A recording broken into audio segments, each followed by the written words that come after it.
Doctor बीना चतुर्वेदी के संसार चक्र कहानी संग्रह से सुनिए कहानी क्या कसूर था उनका।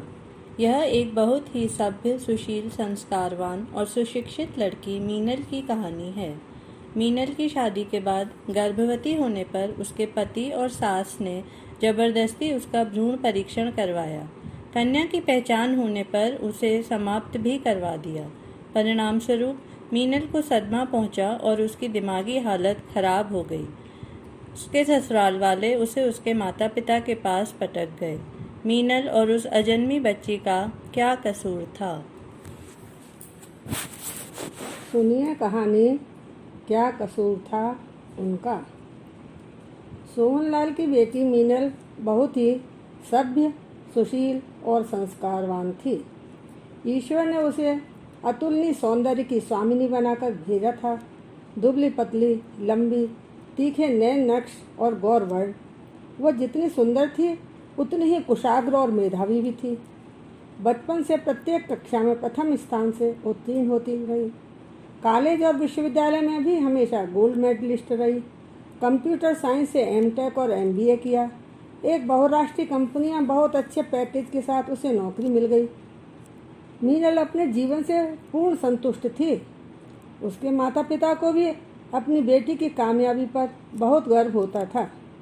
एक शाम अचानक मीनल के चाचा मीनल की शादी के लिए एक प्रतिष्ठित परिवार का रिश्ता लेकर आए। मीनल के समान ही वह लड़का अपने माता पिता का इकलौता बेटा था। चाचा जी का कहना था कि लड़का सुंदर, सभ्य और सुशील है और परिवार भी प्रतिष्ठित है। मीनल ने कहा कि चाचा जी, अभी मेरी नई नई नौकरी लगी है। मैं इस नौकरी से बहुत खुश हूँ। मैं अभी शादी नहीं करना चाहती। मुझे अपना कैरियर बनाने दीजिए। कितनी मेहनत के बाद मैं इस मुकाम तक पहुँची हूँ। मीनल के माता पिता और चाचा आज बड़े लोगों की बैठकर आपस में चर्चा हुई और तय किया कि ऐसे रिश्ते आसानी से नहीं मिलते। समय पर ही मीनल की शादी कर देनी चाहिए। यदि ससुराल वाले चाहेंगे तो मीनल नौकरी भी करती रहेगी। मीनल की इच्छा को दरकिनार करते हुए सर्वेश के साथ शुभ मुहूर्त में मीनल की शादी कर दी गई। मीनल के ससुराल वाले करोड़ों की संपत्ति के मालिक थे।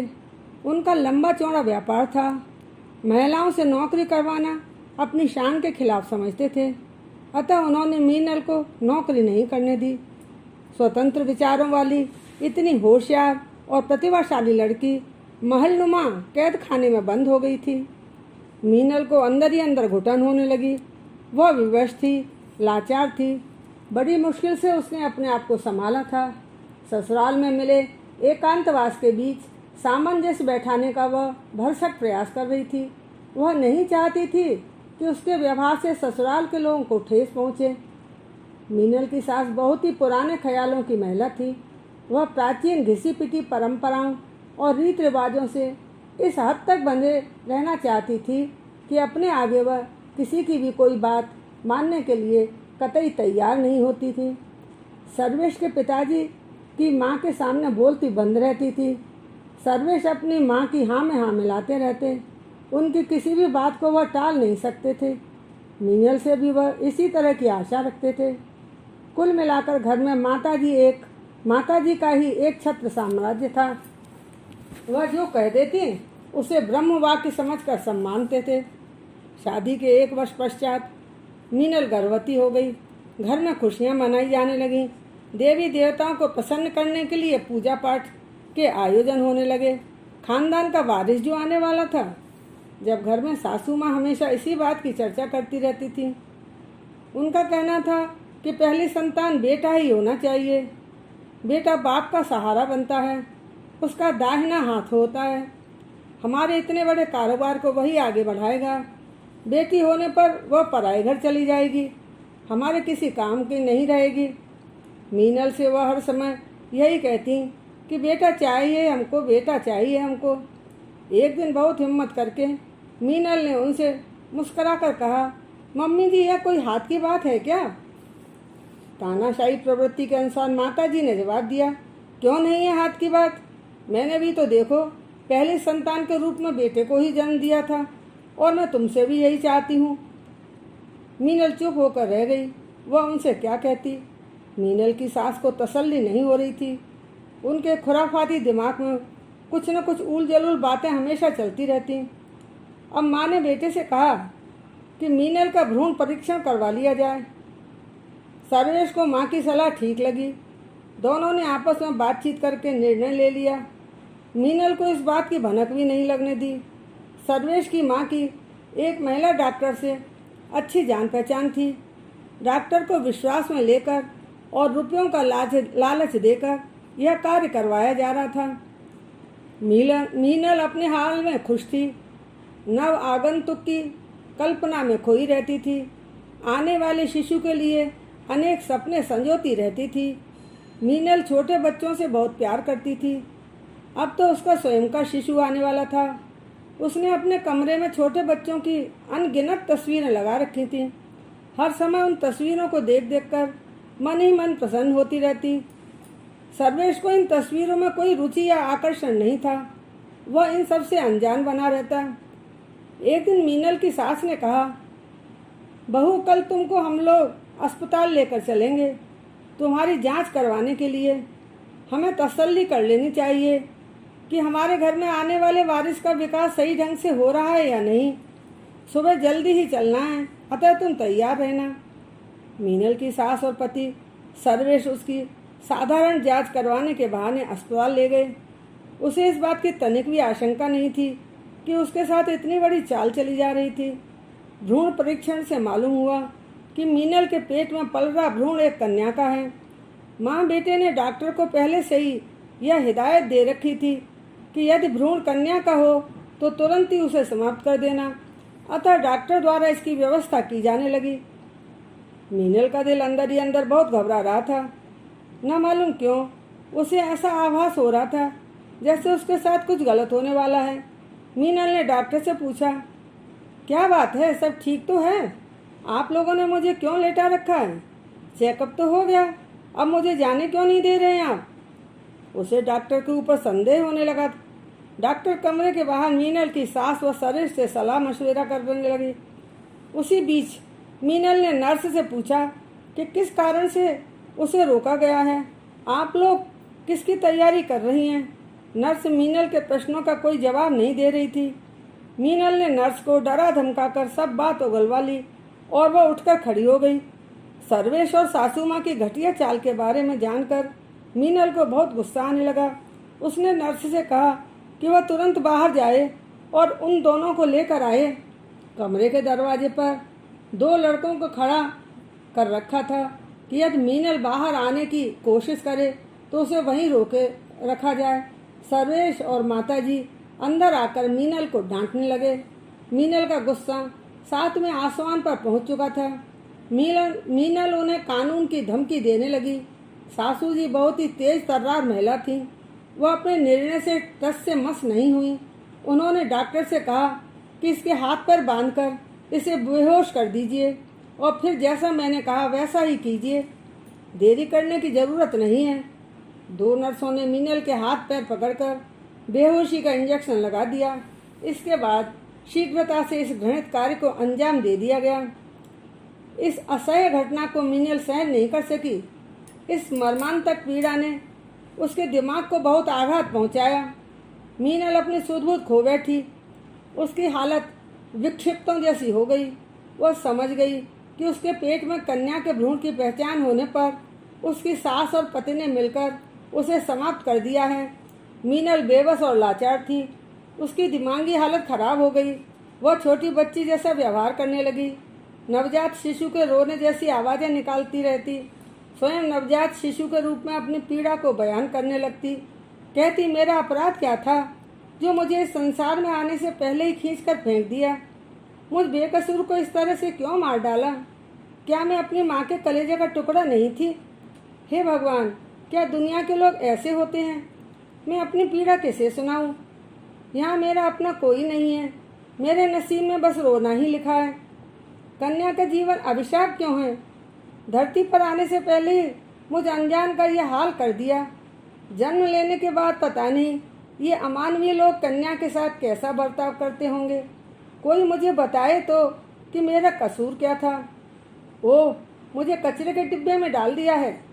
कचरे की बदबू में मैं सांस तक नहीं ले पा रही। मेरे अंदर जान भी कितनी सी है। दुनिया के बीच में तो बेजान हूँ। मुझे तो बोलना भी नहीं आता, रो भी नहीं सकती। ओ माँ, मैं आपके दिल का टुकड़ा थी। आपने ऐसा कैसे होने दिया? अरे कोई मुझे कूड़े के डिब्बे से निकालो, मेरा दम घुट रहा है। चींटियों के समूह ने मेरे ऊपर हमला बोल दिया है। उनके काटने से मुझे असह्य पीड़ा हो रही है। मेरा शरीर रक्त रंजित हो रहा है। कौओं के काँव काँव की आवाज़ सुनकर मेरा मन विचलित हो रहा है। इन लोगों ने मुझे ऐसा नार की पीड़ा क्यों दी? सामने दीवार पर पोस्टर चिपका है, बेटियां देश का भविष्य हैं, इनको आगे बढ़ाओ। वाह, ठीक ही लिखा है। राक्षसों ने मुझे रुकने नहीं दिया, आगे बढ़ा दिया। कथित समाज बता सकता है क्या कि मेरा कसूर क्या था? सभी लोगों ने ऐसा क्यों किया? मीनल की इस दुर्दशा के जिम्मेदार उसके पति और सास दोनों थे। मीनल कमरे के एक कोने में पड़ी रहती थी। इसी तरह से कई महीने व्यतीत हो गए। मीनल के माता पिता का फोन आता तो कोई न कोई बहाना बना दिया जाता। जब वह इन लोगों ने देखा कि मीनल आपे से बाहर हो चुकी है तो उसके ठीक होने की संभावना नहीं लगती है, तब मीनल को उसके माता पिता के पास यह कहकर पहुंचा दिया कि आपकी पागल लड़की को अब और अधिक समय तक हम लोग नहीं झेल सकते। मीनल के माता पिता ने मीनल की ऐसी हालत देखी तो वे हतप्रभ हो गए। सोचने लगे, मेरी फूल सी कोमल सी बच्ची की इन ससुराल वालों ने कैसी दुर्दशा कर दी। इतनी मेधावी, कुशाग्र और सर्वगुण संपन्न मेरी बेटी के साथ इन लोगों ने ऐसा क्या किया जिससे मेरी बच्ची की हालत विक्षिप्तों जैसी हो गई। मीनल के माता पिता ने मीनल को बड़े बड़े से डॉक्टरों को दिखाया, मगर किसी की समझ में नहीं आ रहा था कि वह ऐसी कैसे हो गई। डॉक्टर पूछते, ऐसी हालत किस कारण से हुई, मगर इन लोगों के पास इसका कोई जवाब नहीं था। ये लोग तो खुद ही अंधेरे में थे। मीनल के पति सर्वेश ने हकीकत को छुपा कर रखा था, कुछ नहीं बताया था। मीनल के माता पिता से लोग जहाँ जहाँ ले जाने के लिए कहते, वे हर समय उस स्थान पर इलाज करवाने के लिए भटक रहे थे। इसके साथ ही पीर, फकीर, साधु, संत, मंदिर, मस्जिद सब जगह लेकर गए, कोई जगह नहीं छोड़ी। अंत में दुखी मन से पागल खान के डॉक्टरों के पास भी लेकर गए। वहाँ के डॉक्टरों ने कहा कि आपकी बेटी पागल नहीं है, इसे कोई गहरा आघात पहुँचा है। सदमे के कारण इसकी दिमागी संतुलन बिगड़ गया है। अनुकूल परिस्थितियाँ मिलने पर एक दिन आपकी बेटी स्वतः ठीक हो जाएगी, आप लोग धैर्य रखिए। मीनल के पिताजी ने अपने नज़दीकी रिश्तेदारों से, विशेषतः उनसे संपर्क किया जिन्होंने मीनल का रिश्ता करवाया था। उन लोगों ने सोहनलाल को आश्वासन दिया कि इस बात का पता शीघ्र ही लगाकर उन्हें बताएंगे। मीनल के चाचा के दबाव में आकर न चाहते हुए भी मीनल की शादी आनंद फानंद में कर दी गई थी। मीनल की दुर्दशा को देखकर चाचा को बहुत आघात पहुंचा। कुछ ही दिनों में मीनल के साथ हुई अप्रत्याशित घटना की पूरी कहानी सोहनलाल के सामने आ गई। लोगों ने उन्हें सलाह दी कि मीनल के पति और सास पर केस कर दें। सोहनलाल बहुत सज्जन व्यक्ति थे। उन्होंने यह कहकर मना कर दिया कि ऐसे लोगों के मुंह मैं नहीं लगना चाहता। मेरी बेटी जिन विपरीत परिस्थिति से गुजरी है उनको समझने के बाद मैं अपनी बेटी के लिए अनुकूल परिस्थितियों की व्यवस्था करूंगा। बस मेरी बेटी अच्छी हो जाए, मुझे और कुछ नहीं चाहिए। सोहनलाल मीनल को मनोचिकित्सकों के पास लेकर गए और अपनी बेटी के साथ ससुराल के लोगों के द्वारा किए गए दुर्व्यवहार के बारे में उन्हें विस्तार से बताया। मनोचिकित्सकों ने मीनल को देखा और उसकी केस हिस्ट्री को समझकर सोहनलाल को राय दी कि मीनल की गोदी में एक नवजात शिशु को देकर देखिए। बहुत संभव है कि ऐसा करने से आपकी बेटी की मानसिक स्थिति में कुछ बदलाव आ जाए। मीनल के माता पिता ने तय किया कि वह शिशुगृह जाकर एक नवजात शिशु को गोद लेने की प्रक्रिया को शीघ्रातिशीघ्र पूर्ण करेंगे। सोहनलाल ने अपने परिचितों से इस संबंध में चर्चा की। उनके एक घनिष्ठ मित्र ने कहा कि मैं शिशुगृह की संचालिका कामिनी जी को बहुत अच्छी तरह से जानता हूँ। मेरी पत्नी की वह बचपन से सहेली हैं। उनका आना जाना हमारे घर होता रहता है। मैं उनसे बात करके आपकी समस्या का निवारण करने की पूरी कोशिश करता हूँ। अगले दिन सोहनलाल और उनकी पत्नी तथा उनके मित्र और उनकी पत्नी शिशु गृह की संचालिका कामिनी जी से मिले और अपनी स्थिति उनके समक्ष रखी। मीनल की माँ ने कामिनी से कहने लगी, हमें पूरा विश्वास है कि आपकी मदद से मेरी बेटी अवश्य ही सही हो सकेगी। कामिनी जी ने कहा, कल ही एक नवजात बच्ची हमारे शिशुगृह में आई है। आप अपनी बेटी को लेकर यहाँ हमारे शिशुगृह में आइए। नवजात शिशु को देखकर मीनल की क्या प्रतिक्रिया होती है, इस बात को हम सब देखना चाहेंगे। दिए गए समय पर मीनल के माता पिता मीनल को साथ लेकर शिशुगृह पहुंच गए। थोड़ी देर में ही एक नवजात बच्ची के रोने की आवाज़ बगल के कमरे से आई। बच्ची के रोने की आवाज़ सुनते ही मीनल भागकर बगल वाले कमरे में गई और लपक कर उसने बच्ची को अपनी गोदी में उठाकर छाती से चिपका लिया। मीनल के चेहरे पर तसल्ली के भाव दिखाई पड़ रहे थे। मीनल अपनी माँ के पास आकर कहने लगी, मेरी गुनगुन आज मिल गई। मीनल की स्वाभाविक आवाज़ सुनकर उसके माता पिता की खुशी का ठिकाना नहीं था। मीनल की माँ की आंखों में खुशी के आंसू बहने लगे।